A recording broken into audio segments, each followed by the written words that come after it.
एक बार की बात है, किसी जंगल में एक कौवा रहता था। वो बहुत ही खुश था क्योंकि उसकी ज्यादा इच्छाएं नहीं थीं। वह अपनी जिंदगी से संतुष्ट था। लेकिन एक बार उसने जंगल में किसी हंस को देख लिया और उसे देखते ही सोचने लगा कि ये प्राणी कितना सुंदर है। ऐसा प्राणी तो मैंने पहले कभी नहीं देखा, इतना साफ और सफेद। यह तो इस जंगल में औरों से बहुत सफेद और सुंदर है, इसलिए यह तो बहुत खुश रहता होगा। कौवा हंस के पास गया और पूछा, भाई तुम इतने सुंदर हो, इसलिए तुम बहुत खुश होगे। इस पर हंस ने जवाब दिया, हाँ मैं पहले बहुत खुश रहता था जब तक मैंने तोते को नहीं देखा था। उसे देखने के बाद से लगता है कि तोता धरती का सबसे सुंदर प्राणी है। हम दोनों के शरीर का तो एक ही रंग है, लेकिन तोते के शरीर पर दो दो रंग है।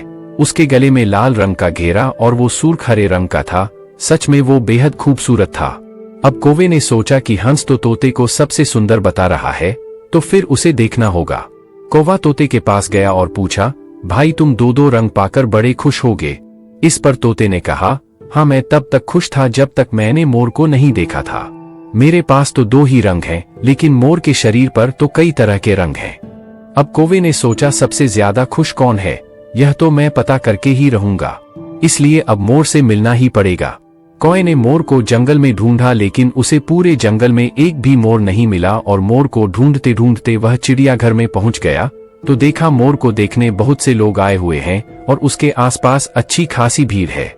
सब लोगों के जाने के बाद कौवे ने मोर से पूछा, भाई तुम दुनिया के सबसे सुंदर जीव हो और रंग बिरंगे हो, तुम्हारे साथ लोग फोटो खिंचवा रहे थे, तुम्हें तो बहुत अच्छा लगता होगा और तुम तो दुनिया के सबसे खुश जीव होगे।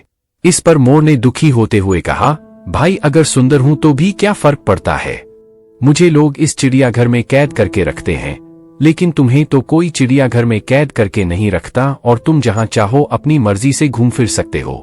इसलिए दुनिया के सबसे संतुष्ट और खुश जीव तो तुम्हें होना चाहिए, क्योंकि तुम आजाद रहते हो।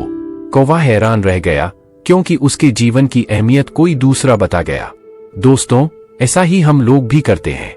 हम अपनी खुशियों और गुणों की तुलना दूसरों से करते हैं, ऐसे लोगों से जिनका रहन सहन का माहौल हमसे बिल्कुल अलग होता है। हमारी जिंदगी में बहुत सारी ऐसी चीजें होती हैं जो केवल हमारे पास हैं, लेकिन हम उसकी अहमियत समझकर खुश नहीं होते। लेकिन दूसरों की छोटी खुशी भी हमें बड़ी लगती है, जबकि हम अपनी बड़ी खुशियों को इग्नोर कर देते हैं।